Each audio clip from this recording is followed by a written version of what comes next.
एमयूजे रे नवचयनित प्रक्रिया आज समाप्त होईछि। पुणी एमयूजे रे सभापति होइछन्ति देवप्रसाद दास। समस्त प्रयास एवं सहयोग रे चलिबो एमयूजे संगठन कहिछन्ति सभापति देवप्रसाद दास। आज मालकानगिरी जिलार सबुठारु बड़ सांबादिक संगठन एमयूजे रे अनुष्ठित होईछि सांगठनिक बैठक। राज्य ओयूजे संगठन बैनर तले कार्य करती मालकानगिरी जिलार एमयूजे संगठन पाखापाखि 90 जन कार्यरत सांबादिक ए संगठन रे अछंती। जिलार सबुठारु बड़ प्रिंट मीडिया टीवी मीडिया नामचिल डिजिटल मीडिया शिक्षित एवं अनेक जर्नालिज्म कोर्स करिथिबा सांबादिक भाई भूरी माने ए संगठन रे अंतर्भुक्त अछंती। राज्य ओयूजे संगठन रे निर्देश अनुसार आज एमयूजे रो मालकानगिरी भवन रे अनेक आरंभर सहकारे श्री देवप्रसाद दास सभापति मनोनीत होइछंती। नमस्कार दर्शक बंधु, न्यूज ओडिया 30 आपण मानक स्वागत जनाउछि। गोविंद मंडल वर्तमान आमे अछि मालकानगिरी एमयूजे भवन रे। एमयूजे भवन रे मालकानगिरी जो जर्नलिस्ट यूनियन रो एते बड़ संगठन जो ओडिसा रे भी देखिया को बहुत ही कम मिलिबो। संगठन जो भवन रही भवन विस्तार एते बड़ अच्छी कि संपूर्ण भारत वर्ष भी रहा बोले रही बोली कि अनुमान करा जाउछि। तो आज संगठन बैठक होता एमयूजे भवन रे। तो आम सहित अच्छा नव जो चयनित जो सभापति श्री देवप्रसाद दास सीधा सड़क पहुंचा कौन रही आज जो चयन प्रक्रिया थिला आउ जो सांगठनिक बैठक उद्देश्य कौन रही देखते एमयूजे संगठन राज्य एक अग्रणी संगठन 30टा जिला भितर आम जो पछुआ जिला भावुले कि एमयूजे एमती न कर राज्य समूह आरंभ करके बहु कार्यक्रम हाथ को नहीं विगत 4 वर्ष भितर से आज एमयूजे सारा राज्य में प्रतिष्ठित हो गढ़ी तोली। एमयूजे तार जो सदस्य मानकर सहानुभूति एवं सहयोग फल आज एमयूजे एक बड़ सुदृढ़ अनुष्ठान होती जिले में। जिला प्रशासन तो आरंभ करी समस्त आदर पात्र होती अनुष्ठान एवं समस्त सदस्य बहुत संयम सहनशीलता एवं कोऑपरेटिव। तेणुकरी आज एमयूजेर आगामी भविष्य उज्जवल हो यही मोर जगन्नाथ निकट प्रार्थना।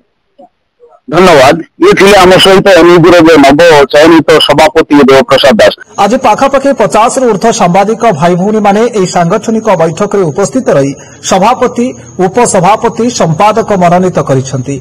सभापति देवप्रसाद दास समस्त एमयूजे रो सांबादिक भाई भूनी मानको अनेक अनेक शुभेच्छा शुभकामना एवं धन्यवाद जणाइसेंती। तो आम सीधा सड़क जीवा जड़े वरिष्ठ सांबादिक अच्छा मनोज पांगी पाखे जीवा कौन देखी आज जो एमयूजे भवन मालकानगिरी रे जो चयनित प्रक्रिया थिला कौन कहे विषय देखो आम जो नवनिर्वाचित सभापति अच्छा श्रीयुक्त देवप्रसाद दास से पूर्व भी सभापति रूप थे जो उन्नतमूलक काम एमयूजे भवन सारा ओडिशा रे एक विकल्प ठिया होती।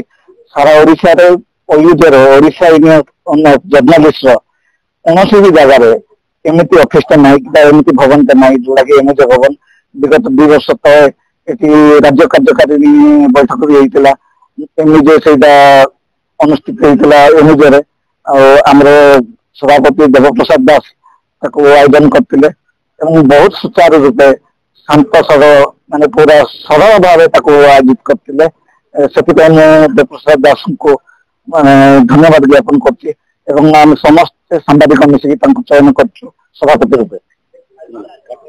मो सहित आउ जन वरिष्ठ सांबादिक रही ईशा खोसला भाई पचार कौन देखुं जो एमयूजे जो संगठन रही मालकानगिरी जिलार तो कौन यही जो आज जो प्रक्रिया थिला जो चयनित प्रक्रिया ए विषय कौन देखो ओयूजे जो आमर स्टेट रे रही सांबादिक संघ तार गोटे शाखा होची एमयूजे मालकानगिरी जिले में।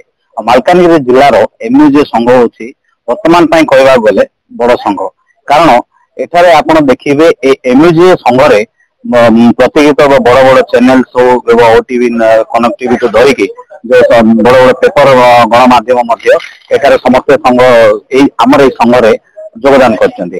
तेणुक एमयूजे कहवा गले गोटे बड़ संगठन यही आम जिला जो प्रकार आप देखिपे आम संगठन समस्त कार्यकर्ता मिलित भाव जो उद्यम थिला से उद्यम कैंपस को देखले आप जानीपारे ଆଉ ବହୁତ ଖୁସିର କଥା ଯେ ଗଣତାନ୍ତ୍ରିକ ଭାବରେ ଯୋଉ ପ୍ରକ୍ରିୟା ଥିଲା ଯେ ନିର୍ବାଚନର ପ୍ରକ୍ରିୟା ଆଜି ତାହା ଏମିଜରେ ଆୟୋଜନ କରାଯାଇଥିଲା।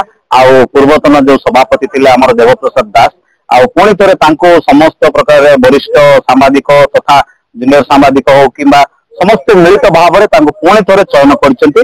ଆଉ ଯୋଉମାନେ ମଧ୍ୟ ପୁରୁଣା ଭାବରେ ଥିଲେ ଆମର ସମ୍ପାଦକ ବା ଉପସଭାପତି ସମସ୍ତଙ୍କୁ ସେଇଭଳି ପୁଣି ଥରେ ତାଙ୍କୁ ବଛା ଯାଇଛି। ଆଉ କହିବାକୁ ଗଲେ ଏହା ଏକ ଗଣତାନ୍ତ୍ରିକ ପ୍ରକ୍ରିୟା ଥିଲା ଆଉ ଗଣତାନ୍ତ୍ରିକ ପ୍ରକ୍ରିୟାରେ ତାଙ୍କର କାମ ଦେଖି ଏ ଉନ୍ନତିମୂଳକ କାର୍ଯ୍ୟ ଦେଖି ପୁଣି ଥରେ ତାଙ୍କୁ ସମସ୍ତ ସାମ୍ବାଦିକ ବନ୍ଧୁଗଣ ତାଙ୍କୁ ଚୟନ କରିଛନ୍ତି। ତ ଇଏ ଥିଲେ ଆମ ସହିତ ଇଶାକ ଖୋସଲା ତତ୍ସହିତ ଯୋଉ ଆମର ଏମିଜିର ନବ ଚୟନିତ ଯୋଉ ସଭାପତି ଦେବପ୍ରସାଦ ଦାସ ଏବଂ ଜଣେ ବରିଷ୍ଠ ସାମ୍ବାଦିକ ମନୋଜ ପାଙ୍ଗି ଆମ ସହିତ ଥିଲେ। ଆପଣ ଦେଖିପାରିବେ ଆମ କ୍ୟାମେରା ପର୍ସନ ଦେଖେଇବେ ଯେ ଏମିଜି ମାଲକାନଗିରିର ଯୋଉ ପରିସର ଯୋଉ ଭବନର ପରିସର ରହିଛି ଆପଣ ଦେଖିପାରିବେ କୋଉ ପ୍ରକାର ଯୋଉ ଏତେ ବଡ ସଂଗଠନ ସହିତ ଏତେ ବଡ ପରିସର କୋଉଠି ହେଲେ ଓଡିଶାର କୌଣସି ଜାଗା ତଥା ବୋଧହୁଏ ଭାରତ ବର୍ଷରେ କୋଉଠି ନଥିବ ସଂଗଠନ ଯଦି ମଜବୁତ ଏହି ସଂଗଠନରେ ବରିଷ୍ଠ ଯୋଉ କର୍ମକର୍ତ୍ତା ତଥା ବରିଷ୍ଠ ଯୋଉ ସାମ୍ବାଦିକ ଭାଇ ମାନେ ଅଛନ୍ତି ପିଜିଜେଏମସି କୋର୍ସ କରିକି ବହୁତ ସାମ୍ବାଦିକ ମାନେ ଏହି ସଂଗଠନରେ କାର୍ଯ୍ୟରତ ଅଛନ୍ତି। ବିଭିନ୍ନ ବଡ ଗଣମାଧ୍ୟମ ଟିଭି ଚ୍ୟାନେଲ ପ୍ରିଣ୍ଟ ମିଡିଆରେ ବି ବହୁତ ସାମ୍ବାଦିକ ଭାଇ ମାନେ କାମ କରନ୍ତି। ତ ଏହି ଯୋଉ ଆଜି ଏମିଜି ଭବନରେ ଚୟନିତ ପ୍ରକ୍ରିୟା ଥିଲା ଯେ ପୂର୍ବରେ ଯୋଉମାନେ ଥିଲେ ଏହି ସଂଗଠନର ସଭାପତି ଏବଂ ସମ୍ପାଦକ ସେମାନେ ପୁନରାୟ ସେମାନେ ରହିବେ ଏହି ସଂଗଠନରେ।